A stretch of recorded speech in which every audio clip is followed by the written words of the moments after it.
Pemirsa, terima kasih Anda masih terus menyaksikan NTV Prime. Sebelum kita lanjutkan perbincangan, kita akan sama-sama simak infografis berikut ini. Ini adalah lingkup kerjasama TNI dan Kejaksaan untuk bisa mencermati apa saja yang menjadi kerjasama di antara dua institusi ini. Yang pertama adalah pendidikan dan pelatihan, kemudian pertukaran informasi untuk kepentingan penegakan hukum. Yang ketiga, penugasan prajurit TNI di lingkungan Kejaksaan Republik Indonesia. Kemudian penugasan jaksa sebagai supervisor di Auditorat Jenderal TNI. Yang kelima, dukungan dan bantuan personel TNI dalam pelaksanaan tugas dan fungsi kejaksaan. Yang keenam, dukungan kepada TNI di bidang perdata dan tata usaha negara meliputi pendampingan hukum, bantuan hukum litigasi dan non-litigasi, penegakan hukum serta tindakan hukum lainnya. Yang ketujuh, pemanfaatan sarana dan prasarana dalam rangka mendukung pelaksanaan tugas dan fungsi sesuai kebutuhan. Dan yang kedelapan, koordinasi teknis penyidikan dan penuntutan serta penanganan perkara koneksitas. Saya akan langsung ke Pak Sugeng lagi untuk mencermati lingkup kerjasama ini. Adakah yang kemudian berpotensi menimbulkan konflik of interest menurut Anda, Pak Sugeng? Didudukkan dulu ya, sebagai satu bentuk kerjasama. Ini kan adalah perjanjian yang mengikat kedua belah pihak. Perjanjian ini boleh membebani kejaksaan dan TNI pada posisinya masing-masing. Tetapi tidak bisa kemudian perjanjian ini mengikat kepada publik. Ya, karena publik bukan merupakan bagian daripada yang diatur dalam perjanjian itu. Tadi Mas Usman sampaikan, apa kekhawatirannya? Adanya potensi pelanggaran hukum.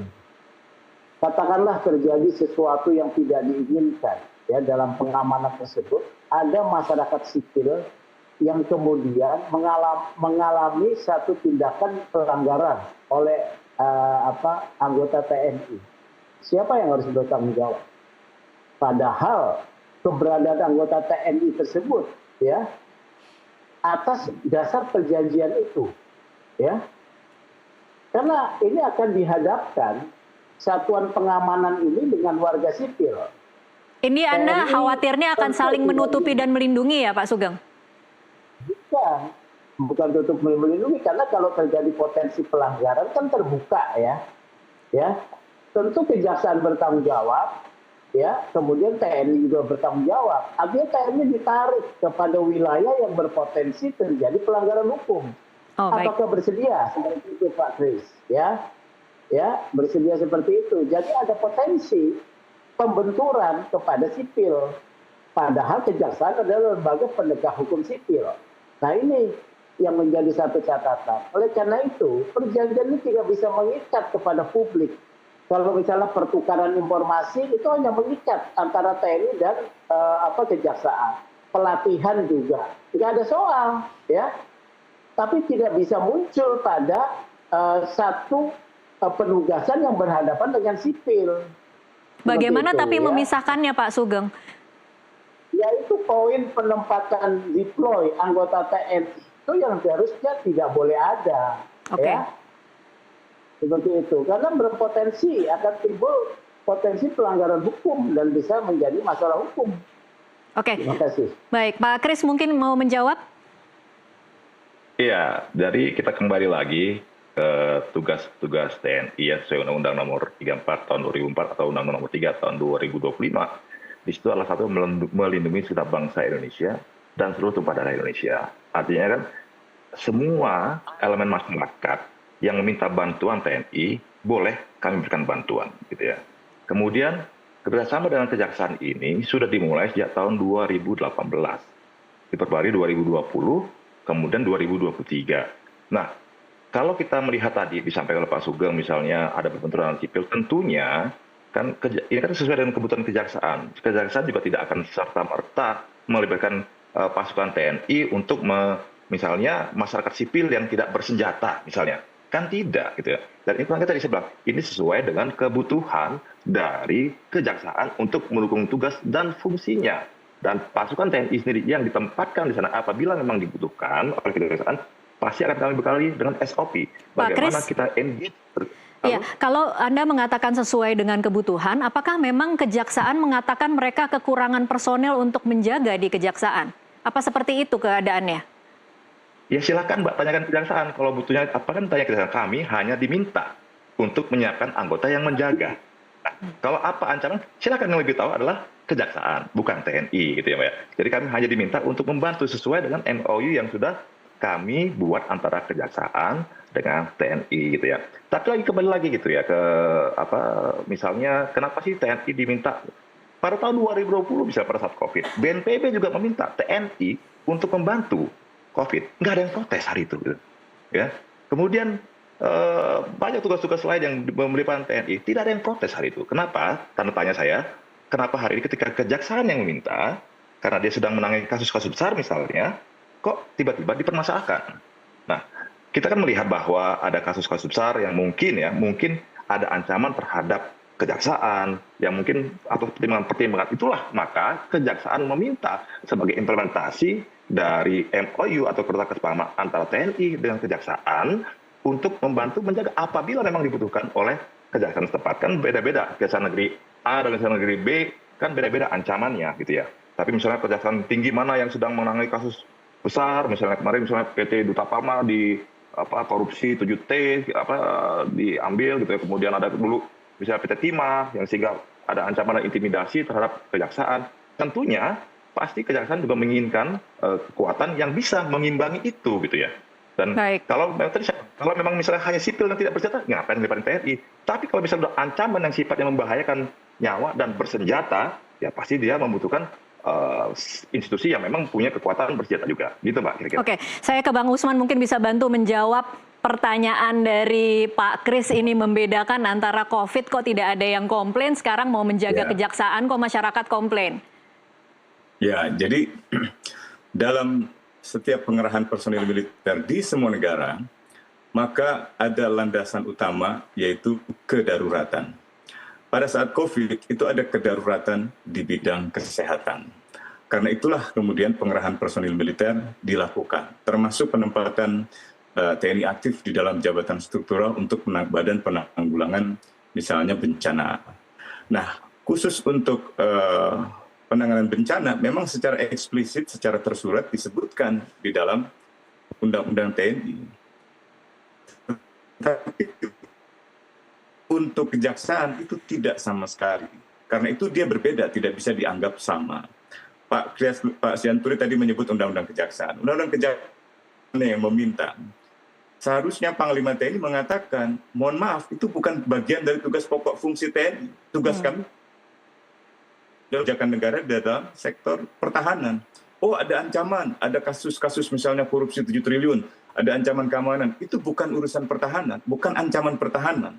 Baik. Itu harus ancaman keamanan. Siapa yang mengurusi tugas polisi, tanggung jawab polisi gitu. Jadi saya kira paradigma persepsi ancaman pertahanan dan keamanan ini tampaknya belum terlalu jelas dan belum terlalu dijadikan pedoman untuk menempatkan personil TNI. Dan ingat bahwa yang berwenang mengerahkan personil TNI itu bukan karena tugas perbantuan kejaksaan. Kalaupun mau diatur di dalam tugas perbantuan, undang-undang tugas perbantuannya itu dibuat terlebih dahulu. Itu yang saya sampai hari ini kami sesalkan pemerintah dan DPR belum juga membuat undang-undang tugas perbantuan. Oke, harus berupa undang-undang ya Bang Usman.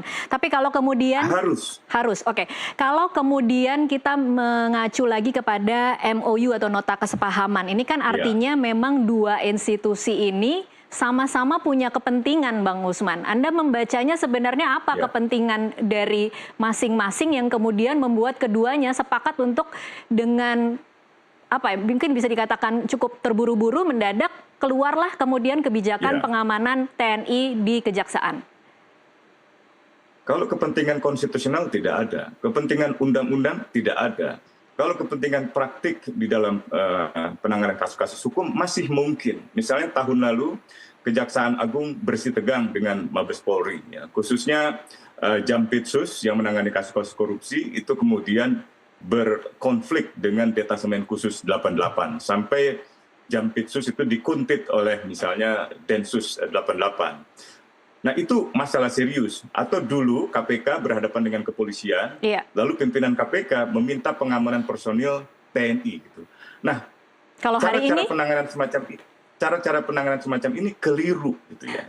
Ini yang justru akan makin menguatkan ego sektoral, makin menguatkan potensi benturan institusional. Jadi bukan saja benturan kepentingan dan benturan institusional. Bayangkan di dalam konteks kemelut penanganan hukum, misalnya TNI jadi diseret ke urusan-urusan penanganan hukum kejaksaan atau penanganan hukum KPK, tiba-tiba Rusia menginvasi Indonesia misalnya, seperti Rusia menginvasi Ukraina tanpa bisa diperkirakan.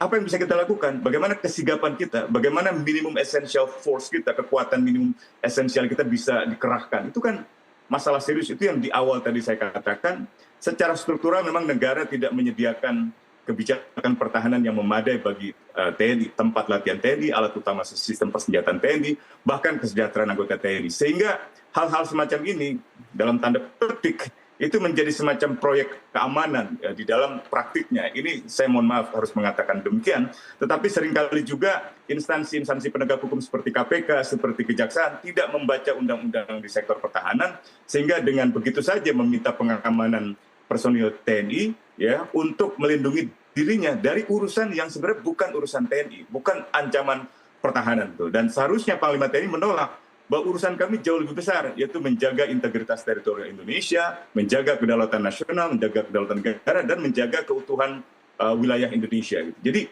bukan urusan-urusan harian dalam negeri. Jadi ancamannya bukan dari dalam negeri. Ancaman yang menjadi tugas TNI itu adalah ancaman dari eksternal. Memang ada di dalam keadaan-keadaan tertentu, ya, misalnya bencana alam. Tapi itu seluruhnya mengacu pada keadaan kedaruratan. Dan dalam kasus COVID lagi-lagi ada keadaan kedaruratan yang sangat jelas melandasi hal itu. Jadi demikian mungkin yang bisa saya jelaskan. Baik, Bang Usman, terakhir sebelum saya ke Pak Sugeng, kalau Anda tadi menganalogikan ada kedaruratan atau ada konflik antar instansi, hari ini Bang Usman, Anda membacanya siapa Polri-nya?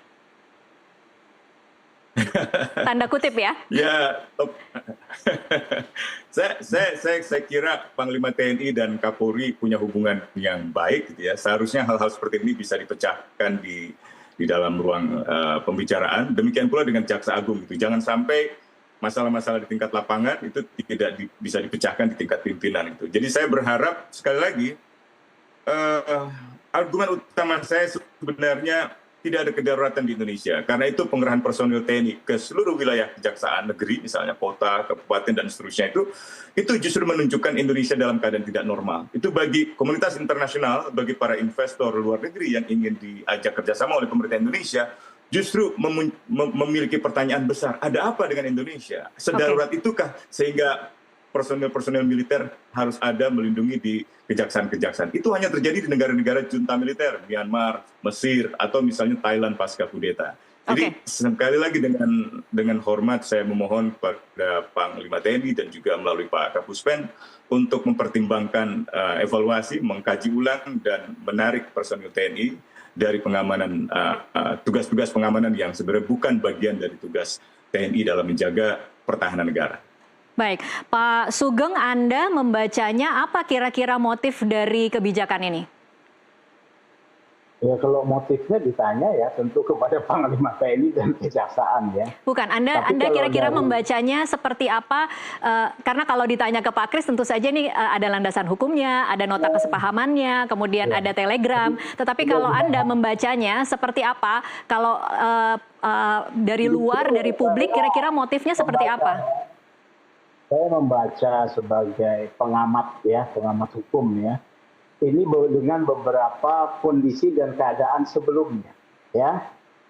Kerjasama ini justru menguatkan adanya satu friksi antara kejaksaan kemudian TNI dengan polisi.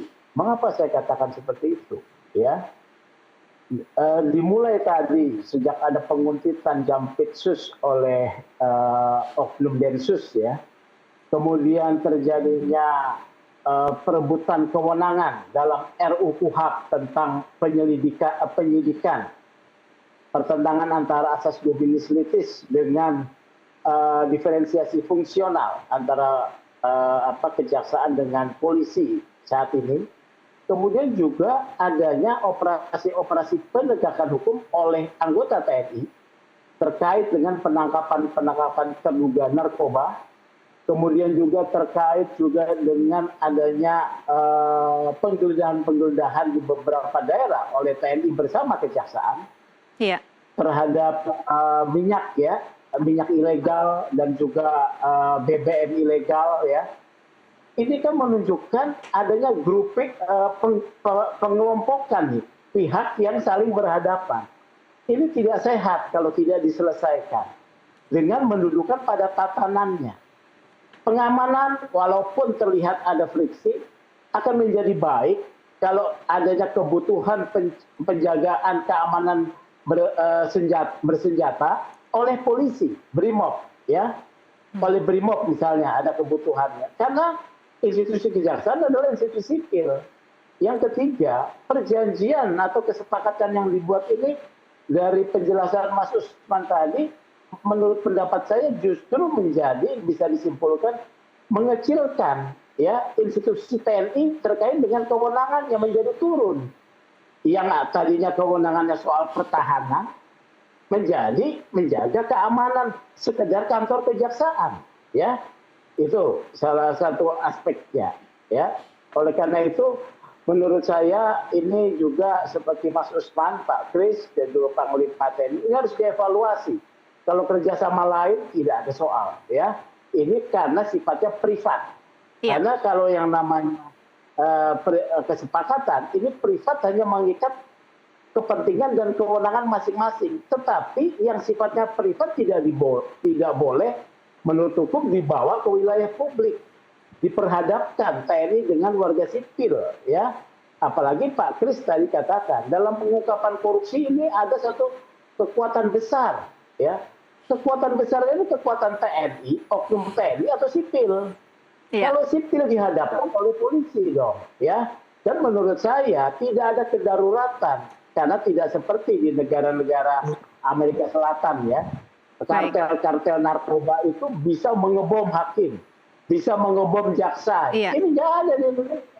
Bahkan kewenangan kejaksaan dalam penegakan hukum korupsi itu sangat luas dan kuat. Apalagi yang dikhawatirkan.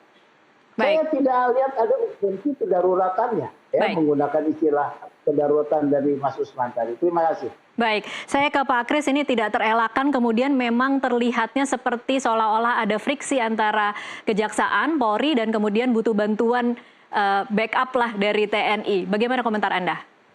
Ya, kalau kami dari sisi TNI kami tidak bisa mengomentari apakah ada friksi antara Kejaksaan dengan Polri ya. Kami hanya sifatnya diminta bantuan dalam rangka sinergitas kelembagaan, sinergitas antar kementerian dan lembaga. Ya, TNI diminta untuk membantu. Nah, sesuai Undang-Undang TNI, ada tugas pokoknya melindungi segenap bangsa Indonesia dan seluruh tumpah darah Indonesia. Artinya siapapun elemen negara ini yang meminta bantuan TNI, ya kami bantu. Dan urgensinya apa? Yang sekarang silakan urgensinya ditanyakan kejaksaan. Mereka lah yang lebih tahu tentang kebutuhan atau urgensinya apa. Sampai kenapa mereka butuh bantuan TNI. Bentuk ancamannya lah, silakan ditanyakan seperti tadi disampaikan oleh Pak Usman, gitu ya. Ancaman misalnya intimidasi segala macam. Para pengungkapan kasus korupsi misalnya mungkin ada ancaman-ancaman sehingga mereka membutuhkan. Ya. Tapi kita lihat tadi kita juga kan menangani perkara-perkara koneksitas. Mungkin kebutuhan-kebutuhan itu juga ada kebutuhan tentang pasukan TNI di sana. Tadi saya sampaikan lagi kebutuhan itu disesuaikan dengan kebutuhan dari Kejaksaan Tinggi dan Kejaksaan Negeri yang ada di wilayah masing-masing.